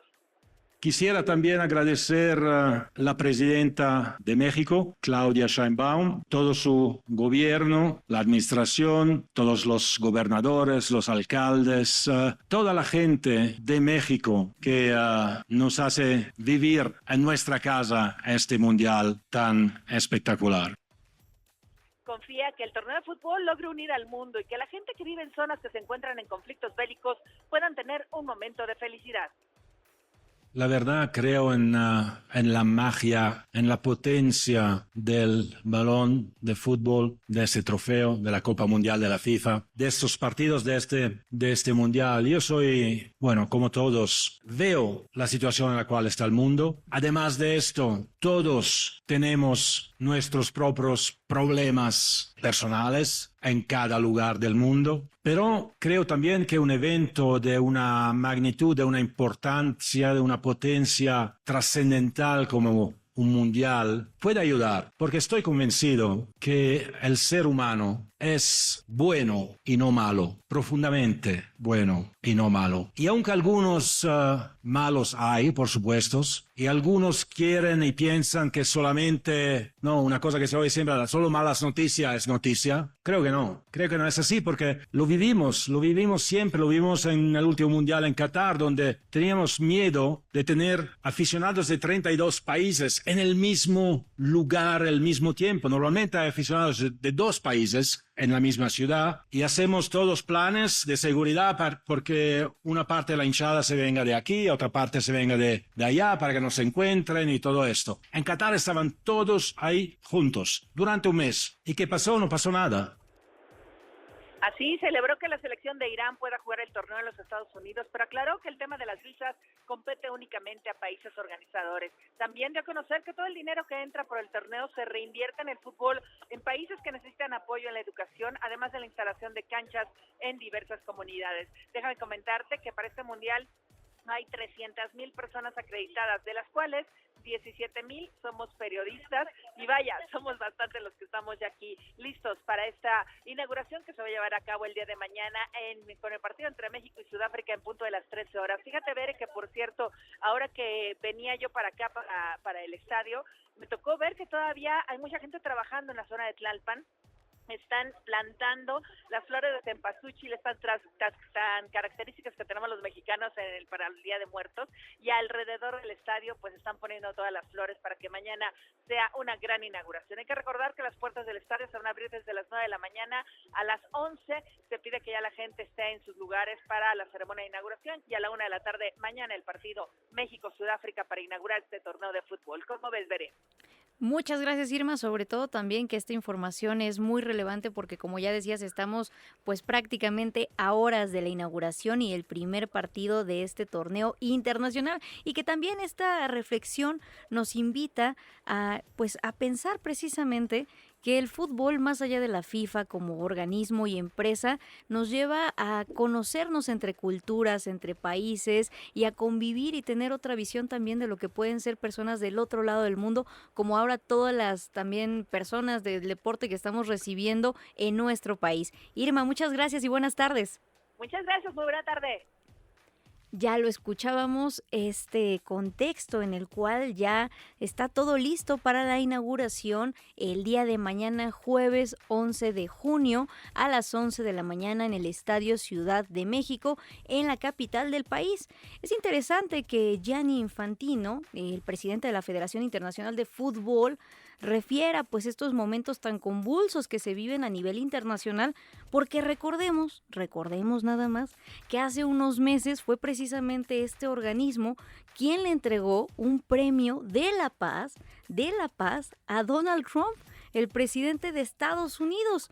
Un hecho bastante particular, por decir algo, sobre todo si tomamos en cuenta que muchos de los conflictos internacionales que se han dado en el último año, desde enero para acá, Venezuela, Cuba, Irán, por supuesto, también ahora la ofensiva en contra del Líbano, pues tienen involucrados a nada más y nada menos que Estados Unidos.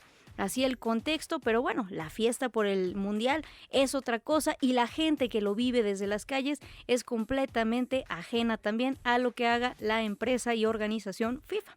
Continuamos con las noticias porque las alcaldesas y alcaldes de la Ciudad de México se reunieron esta tarde en una conferencia de prensa para compartir las acciones y actividades que se realizarán con el fin de fortalecer la participación de las y los capitalinos rumbo al Mundial 2026. Natalia Matamoros nos tiene toda la información. Natalia, buenas tardes, ¿cómo estás? Buenas tardes, Denise. Un saludo a ti y al auditorio. Comentarte que los alcaldes de la Ciudad de México refrendaron su compromiso con las obras impulsadas por la jefa de gobierno de la Ciudad de México, Clara Brugada, ante la campaña de desprestigio de la que ha sido víctima en los últimos meses por parte de medios privados y sectores de la oposición. Berenice Hernández, alcaldesa de Tláhuac, informó que no van a permitir que sigan empañando la imagen de Brugada y la de la presidenta Claudia Sheinbaum a través de narrativas falsas, cuando bajo su mandato se han consolidado más de 2,000 obras para mejorar la movilidad, los servicios, la hospitalidad y la seguridad durante la justa mundialista. Escuchemos lo que comentó Berenice Hernández sobre este tema. No vamos a permitir que se le presente al mundo un escenario falso, que no es real, porque la realidad es mucho más poderosa que cualquier campaña de desinformación, y desde los diferentes territorios de la ciudad impediremos que se difundan mentiras. La realidad es que la Ciudad de México vive uno de los momentos más importantes de su historia, desde nuestros barrios, desde nuestros pueblos originarios, desde nuestras alcaldías y desde nuestros territorios. Le decimos al mundo entero: esto es México y son bienvenidos. Por su parte, Gabriela Osorio, alcaldesa de Tlalpan, informó que la mayoría de estas obras no están concebidas para los turistas, sino para las comunidades, para mejorar su calidad de vida y garantizar su seguridad, porque la fiesta mundialista pasa, pero las mejoras en infraestructura, movilidad y de servicios quedan. La mandataria local mencionó los avances en materia de traslados. Escuchemos lo que ella dijo. El mundial está dirigido para las personas que sí nos van a visitar, pero sobre todo las que habitan en las colonias y pueblos alrededor del Estadio Ciudad de México y a lo largo y ancho de la ciudad. Y por ejemplo, el día de ayer, hablando de movilidad, la jefa de gobierno dio el banderazo a 2 rutas de trolebús, impulsando el tema de electromovilidad, y una de ellas va a beneficiar bastante las y los vecinos de la alcaldía de Tlalpan, porque es de Ciudad Universitaria a la zona de Huifu. Indicaron que desde hace meses han trabajado de forma coordinada, conjugada, con base en lo que la ciudad necesita. Por ejemplo, se han establecido reuniones para reforzar la seguridad, no solo con patrullajes continuos, sino con la instalación de más de 130.000 cámaras en calles y avenidas. A ello le sumaron las utopías, la nueva ruta del trolebús y la incorporación de nuevos trenes para fortalecer el tren ligero, así como la remodelación de los embarcaderos y la transformación de los edificios históricos para que sean visitados por locales y turistas nacionales y extranjeros, por lo que la ciudad ya está lista para que mañana reciba a cientos de turistas en esta inauguración del Mundial. Volvemos contigo, Berenice. Muchas gracias, Natalia Matamoros, sobre todo porque hay que recordar, como ya bien lo señalaban, que hay muchas obras que se están realizando, sí, se están inaugurando en este contexto mundialista, pero que son obras que van a perdurar para las y los capitalinos, sobre todo, ya lo escuchábamos, en este contexto de movilidad. Muchas gracias y buenas tardes, Natalia. Feliz tarde, Berenice. Son las 2 de la tarde con 24 minutos, hora del centro de nuestro país, y queremos invitarles nuevamente a que nos ayuden a contestar la pregunta del día de hoy, que es miércoles 10 de junio, y es recordar lo que sucedió hace 55 años, en 1971, el jueves de Corpus, o mejor conocido como el Halconazo. ¿Tú sabes qué fue el Halconazo? ¿Qué has escuchado acerca de esta fecha, de esta reflexión, de este suceso de la historia de nuestro país? Queremos leerte en el número 55 66 31 24 27, y también en todas las redes sociales nos encuentras como Imer Noticias. Así estamos en Facebook, en Instagram y en Twitter, ahora X. Son las 2 de la tarde con 25 minutos y nos vamos con la agenda internacional.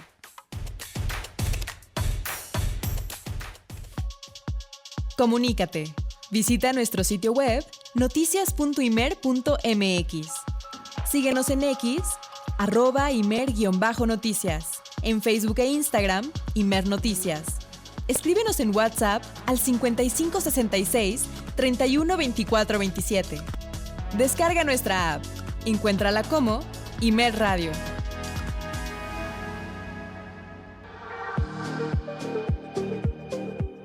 En Colombia, la congresista Gloria Arizabaleta pidió que el presidente colombiano Gustavo Petro sea suspendido temporalmente de su cargo hasta que pasen las elecciones presidenciales en el país.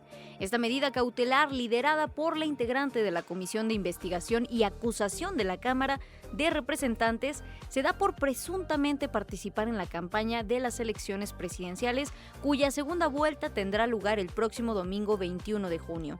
El ministro del Interior, Armando Benedetti, señaló que en términos de derecho, la Comisión de Acusaciones no puede suspender al presidente de Colombia porque es una comisión de instrucción.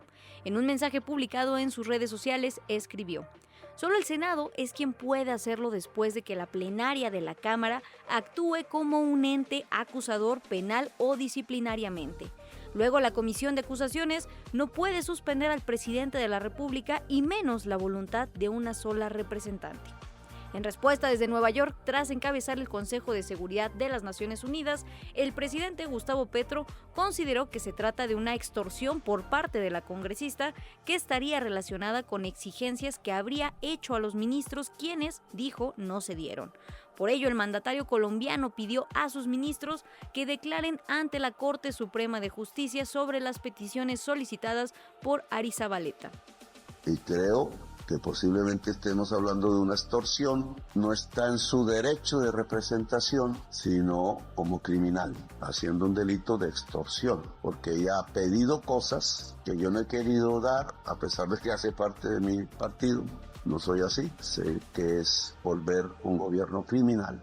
Y otros han hecho lo mismo, entonces quiero que mis ministros confiesen bajo gravedad de juramento ante la Corte Suprema de Justicia qué peticiones exactamente pedían y se desarrolle un proceso para convencer al Congreso de Colombia que estábamos bajo una extorsión que yo no creí, no acepto eso porque es contradecir mis propios principios.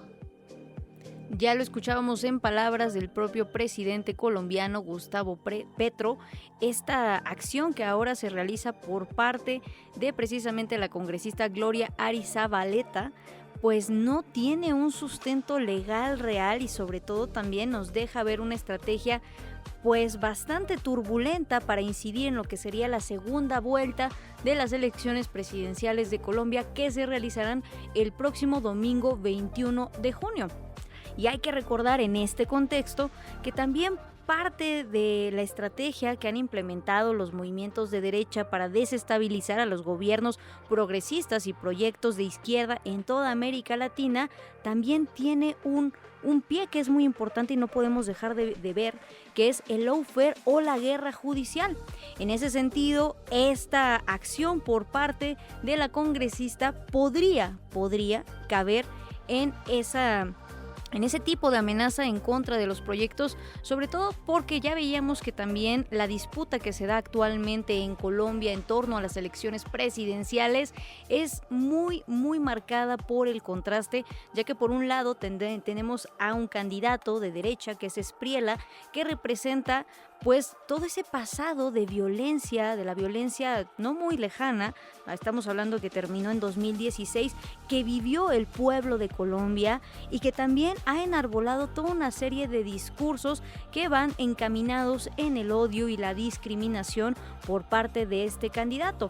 Por el otro lado tenemos a Iván Cepeda, que da continuidad al proyecto propuesto y desarrollado por el presidente Gustavo Petro, en el cual también hemos conversado desde la semana pasada aquí en Imer Noticias con diversas personas que se encuentran en Colombia que sí han visto los sectores menos favorecidos un cambio material en sus condiciones de vida cotidianas y que por ello también es que en este momento la derecha está implementando toda una estrategia mediática bastante agresiva para intentar que el proyecto progresista no continúe en Colombia.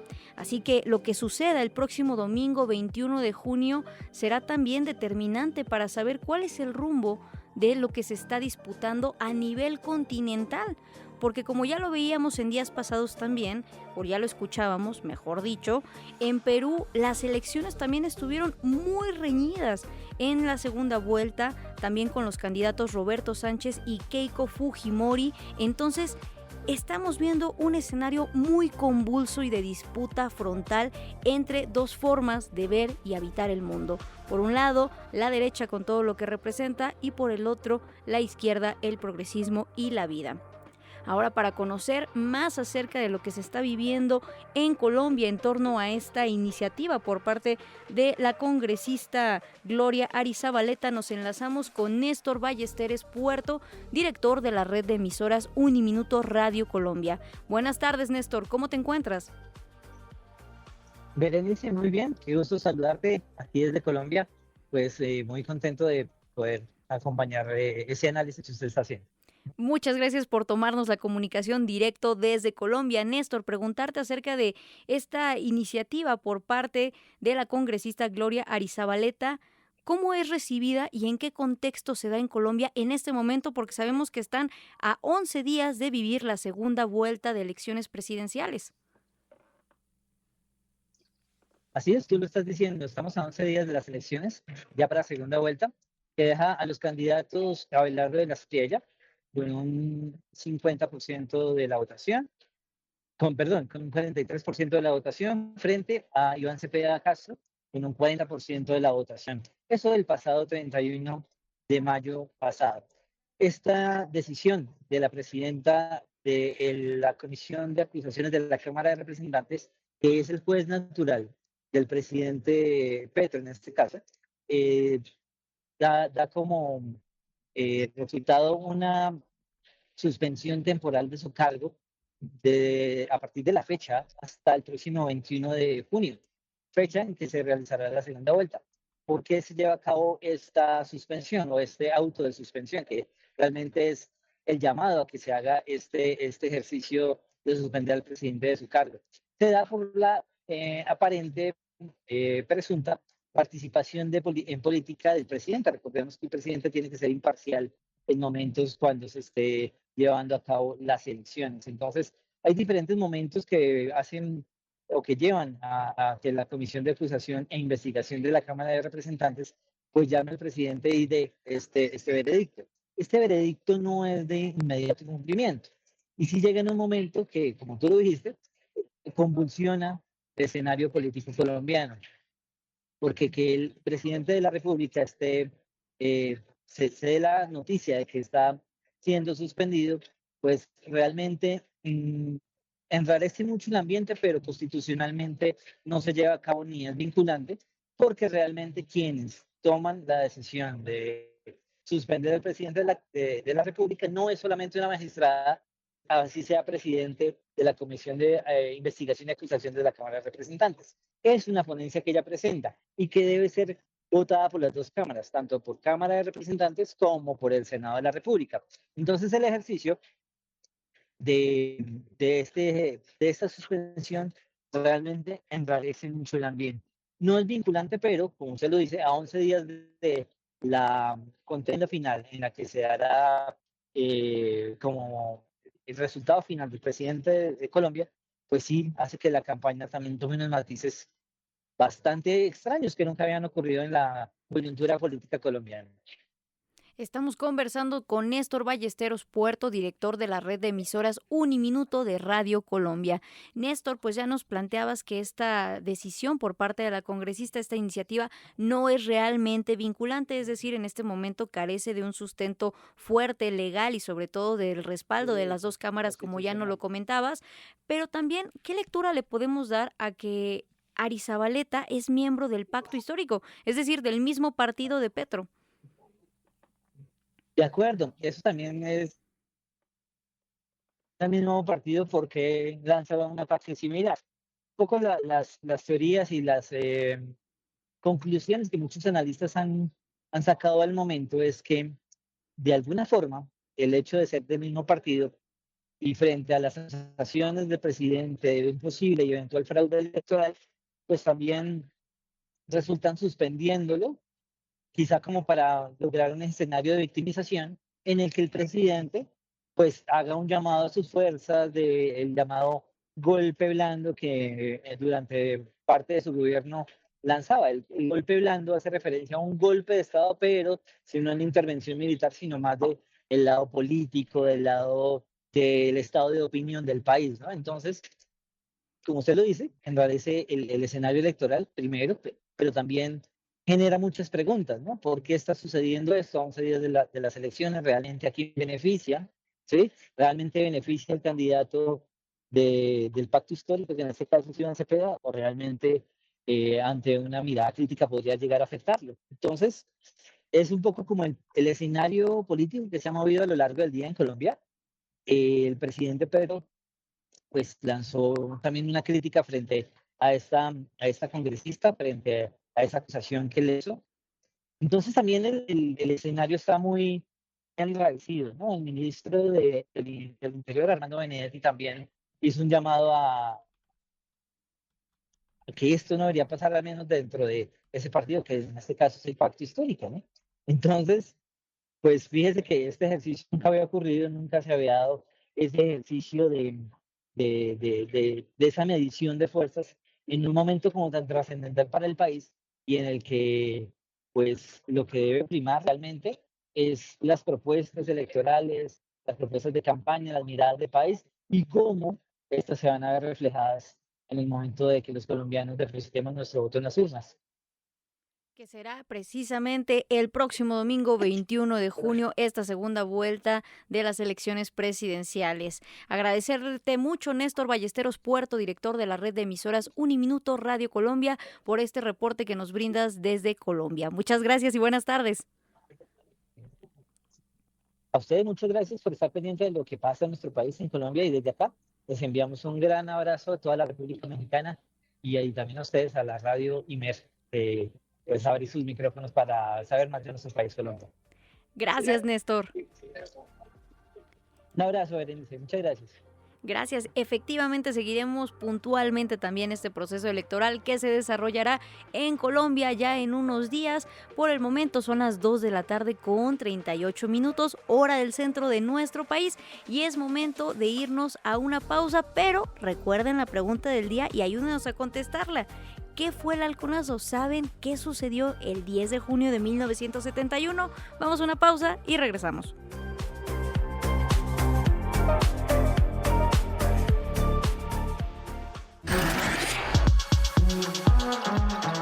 Para que el ruido informativo no te confunda, necesitas un punto de referencia. Imer Noticias con Berenice Rodríguez. Tu punto de referencia. Son las 2 de la tarde con 42 minutos, hora de la capital de nuestro país, y quedan pocas horas para registrarse en la convocatoria de la segunda edición de México Canta 2026. Se trata de una iniciativa que busca enaltecer la música regional, impulsar distintas narrativas sin hacer apología de la violencia y desarrollar la producción musical en todo México. Esta segunda edición, llamada México Canta por la Paz y contra las Adicciones, contará con el respaldo de cantautores reconocidos del regional mexicano como Majo Aguilar y Junior H.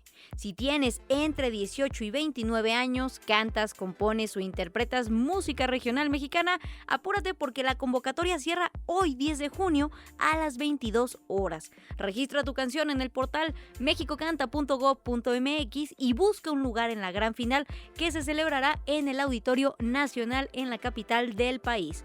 Para conocer más detalles acerca de esta convocatoria, del cierre que ya llega el día de hoy, nos enlazamos ahora con Miguel Ángel Trujillo, presidente del Consejo Mexicano de la Música.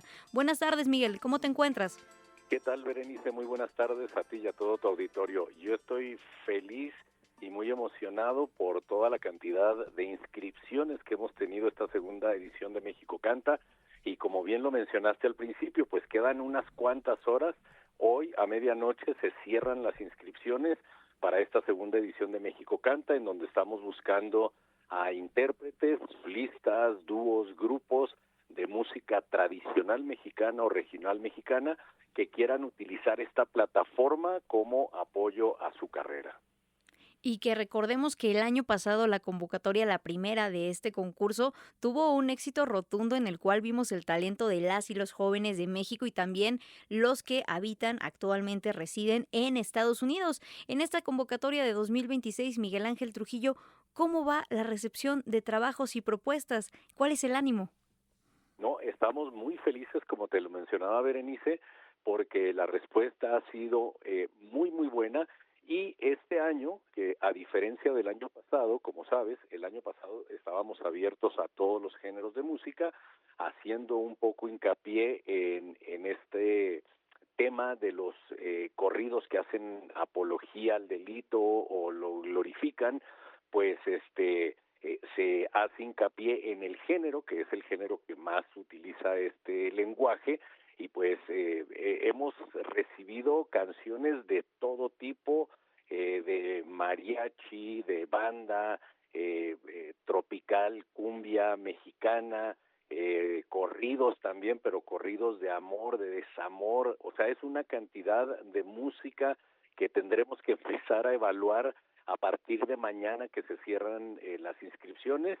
Y pues estamos de verdad muy contentos con la respuesta en esta segunda edición de toda la gente, tanto de México como de los México estadounidenses. Estamos conversando con Miguel Ángel Trujillo, presidente del Consejo Mexicano de la Música. Miguel, como ya lo decías, hay muchas propuestas que ya llegaron en esta segunda edición de México Canta, pero también conocer, o si nos podrías platicar rápidamente, no solamente es concursar por concursar, sino que también las y los jóvenes que se inscriben reciben todo un acompañamiento profesional y artístico para que logren desarrollar una propuesta más consolidada en este concurso México Canta. Totalmente, Berenice. La idea es apoyar a estos talentos emergentes, como bien lo mencionas, no solamente en este concurso, porque una vez que se cierren las inscripciones, que nuestros jurados empiecen a elegir a los que serán los semifinalistas, 7 de Estados Unidos, 7 de México, empezarán una serie de clases, de cursos para poderlos preparar, porque muchos de ellos pues nunca han pisado un escenario, otros ya, y hay cositas que se pueden corregir, y posteriormente al concurso pues obviamente viene como premiación a los 3 primeros lugares pues la grabación de un EP, de un disco en su género, acompañado de, si ellos son autores, pues ayudarles a pulir, a elegir el repertorio, los productores y posteriormente el lanzamiento y promoción de sus carreras. Ya estaremos al pendiente de qué sigue en las próximas etapas de este concurso y ya estamos muy ansiosas y ansiosos de conocer a las y los jóvenes que van a demostrar todo su talento cantando por México y por la paz. Miguel Ángel Trujillo, muchas gracias y buenas tardes. Gracias a ti, Berenice, y a tu auditorio, y no olviden de registrarse porque quedan pocas horas en mexicocanta.go.mx. Si tienes entre 18 y 29 años, no dejes de utilizar esta plataforma para exponer tu talento. Gracias, Miguel Ángel. Ya lo escuchamos. Gracias. Ahí está la invitación. Nos queda hasta las 22 horas para que puedan subir su canción y demostrar todo su talento y cantar por México y por la paz. Continuamos ahora con la información en Imer Noticias.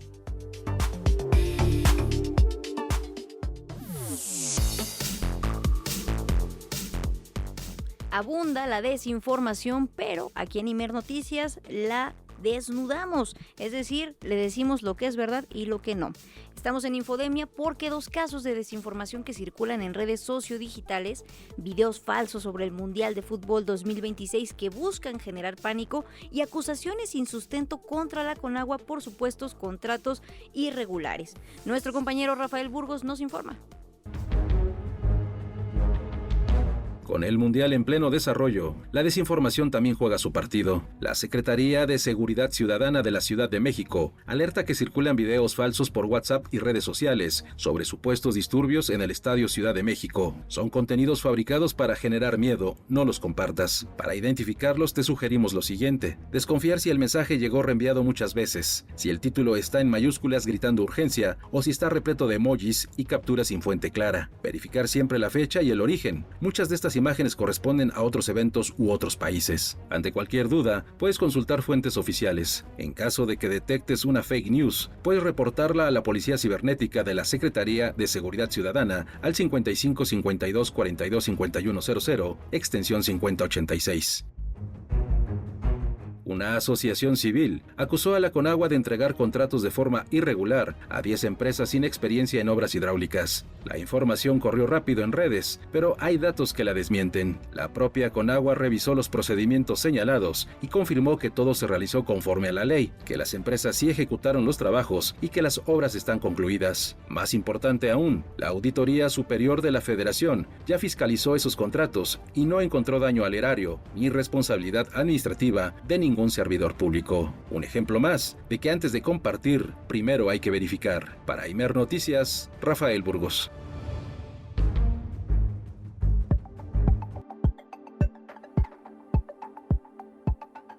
Comisiones de la Permanente aprobaron la propuesta de ratificación de 3 embajadores, entre ellos Roberto Laceri Montaño, como representante ante Estados Unidos. Laceri señaló que ambos países tienen una excelente relación. Los dictámenes serán debatidos este mismo miércoles en el Pleno. Toda la información con nuestra compañera Claudia Telles. Claudia, buenas tardes. Bere, buenas tardes, un saludo para ti, para el auditorio. De hecho, ya se aprobaron estos 3 dictámenes en el pleno de la comisión permanente. Los nombramientos de Alicia Guadalupe Buenrostro Macié como embajadora de México ante Países Bajos y de Pedro Blanco López ante la República de India fueron aprobados por unanimidad, y Roberto Laceri como embajador de México ante Estados Unidos recibió 27 votos a favor y 8 en contra de PAN-PRI, e inmediatamente rindieron la protesta de ley. Por la mañana y al comparecer en comisiones como parte del proceso de ratificación, Roberto Laceri Montaño aseguró que el TEMEC es la mejor apuesta para muchos elementos de la relación bilateral, desde prosperidad compartida hasta la seguridad económica. Sin embargo, dijo que el acuerdo trilateral en términos de seguridad económica es esteroides para el Plan México. Vamos a escuchar. Y yo les digo aquí con toda seguridad que el Plan México, en el marco de la revisión del TEMEC, que es una revisión, es una renegociación, y por eso per se el Senado no debe estar involucrado o no debería estar involucrado por práctica, pero con muchísimo gusto les abrimos las puertas para esta discusión. La revisión del TEMEC en términos de seguridad económica como región y atraer mucho más manufactura y empleos a la región no es más que esteroides para este Plan México, que debe ser nuestra gran apuesta. En su intervención inicial, Laceri Montaño aseguró que México y Estados Unidos tienen una excelente relación y destacó que su principal responsabilidad será trabajar por los intereses y la soberanía de México. El reporte. Gracias, Claudia, sobre todo que es una ratificación muy importante dado el contexto de la renegociación del Tratado de Libre Comercio, ahora TEMEC. Muchas gracias y buenas tardes, Claudia. Hasta luego. Y continuamos con la información, pero cambiamos de tema. Un grupo de acreedores de TV Azteca presentó una demanda ante una corte federal de Estados Unidos en la que acusa a la televisora mexicana de orquestar un esquema de financiamiento ilegal por $290 millones poco antes de solicitar su concurso mercantil en México. Según la demanda presentada el 2 de junio en una corte federal de Miami, Florida, TV Azteca pactó el préstamo con Alter Bank Limited. Los acreedores, principalmente tenedores de bonos en Nueva York, sostienen que este crédito fue estructurado de manera preferente, colocándolo por encima de otras deudas de la empresa, y vaya que tiene muchas, entre ellas los aproximadamente $630 millones, incluyendo intereses que TV Azteca dejó de pagar desde 2021 a sus abonistas estadounidenses. La acusación califica la operación como un posible fraude, argumentando que Alter Bank no cuenta con la solidez financiera suficiente para otorgar un préstamo de esa magnitud. Por ello, los demandantes solicitaron que 6 directivos del banco residentes en Florida declaren bajo juramento y que entreguen toda la documentación relacionada con la transacción. Hasta ahí la actualización de los nuevos casos bastante particulares que realiza Ricardo Salinas Pliego y sus empresas ahora en Estados Unidos. Y recordemos que acá en México también tiene deudas pendientes. Sí dio un primer abono, pero todavía le faltan bastantes pagos para estar saldar las cuentas con el erario del pueblo de México. Continuamos, son las 2:54.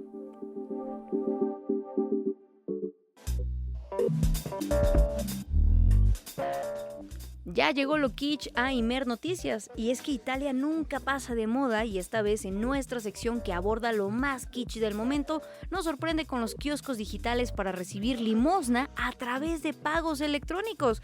Todos los detalles con Fernanda López. Buongiorno tutti, siete pronti, les traigo anuncios parroquiales. Hoy Italia nos confirma que vive en el 2070, ya verán por qué les digo. En redes sociodigitales circula un reportaje que nos muestra lo que es una verdadera y bendita innovación. Resulta que la Basílica de Santa María la Mayor incorporó kioscos digitales para recibir limosnas con pagos electrónicos a través de tu tarjeta. ¡Qué morralla ni qué nada! Eso ha quedado en el pasado. Tradicionalmente encuentro muy cómoda esta oferta. Lo había visto en la Basílica de Santa María en Trastevere, una iglesia de Roma, y en esta iglesia no le había hecho caso, para serte sincera, pero qué interesante verlo en la tumba de Francisco. Esta iniciativa es un proyecto de la Conferencia Episcopal Italiana y ya funciona en más de 100 iglesias del país. Así que ya no hay pretexto para decir: Ay, hoy ando corto. No, gracias. Claro que sí, dinero. Tú sabes que el dinero no es todo en el dinero.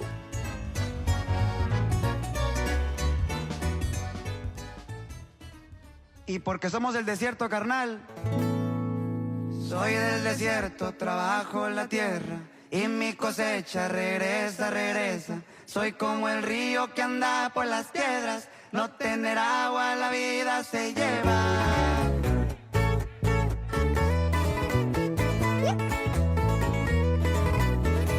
Y porque aunque nacimos en la ciudad, venimos del desierto. Soy del desierto, trabajo la tierra y mi cosecha regresa, regresa. Soy como el río que anda por las piedras. No tener agua la vida se lleva. Escuchamos un fragmento de la canción La Grieta de Gallo Armado, que en realidad se llama Fernando Ríos y es un joven originario de Monterrey, Nuevo León, que participó, de hecho, en la primera edición el año pasado de México Canta. Lamentablemente no llegó a la final, pero su propuesta, que también radica en el corrido y la música regional, rescata toda una serie de narrativas que vale mucho la pena escuchar, y va a sacar de hecho nuevo disco en estos días. Pongan atención porque aborda en sus canciones temas desde el fracking, también lo que es el derecho a la ciudad, también hace activismo por los cerros de Monterrey, todo desde la guitarra y con este ímpetu de las juventudes. Continuamos también acá leyendo sus comentarios. Por acá nos dice Said, nos manda saludos como siempre y nos comparte su reflexión de lo que fue el jueves de Corpus Christi o el halconazo, y pues como siempre agradecerle mucho toda su opinión y que nos escuche, y también a todas las personas que nos dejaron acompañarles a lo largo de estas 2 horas. Les mandamos saludos a todas y a todas en todas las partes de la República en las que nos sintonizan, y llegó el momento de despedirnos, pero nos escuchamos mañana en punto de la 1 de la tarde a través de todas las estaciones en las que se puede escuchar Imer Noticias. Como siempre nos despedimos, pero no sin antes agradecer a todo el equipo del Sistema Nacional de Noticiarios y a Imer Noticias, que hacen posible esta transmisión y este proyecto informativo que llevamos día tras día hasta sus casas. Muchas gracias y buenas tardes. Acá por mi tierra, son como el río que va abriendo brecha. Aunque no quieran, no quieran, no quieran, el agua es nuestra y regresa, regresa. Soy lo que soy por mi tierra que todo me dio. Y yo no me voy con parrímese pa'l fogatón, para que vengan como vengan, aquí lo recibo yo.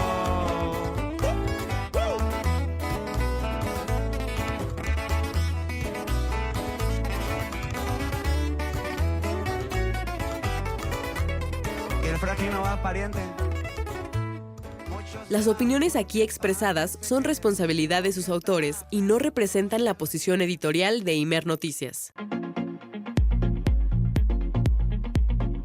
El Sistema Nacional de Noticiarios presentó Imer Noticias con Berenice Rodríguez.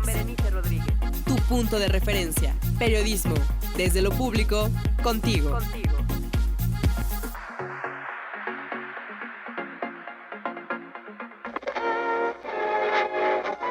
Okay, so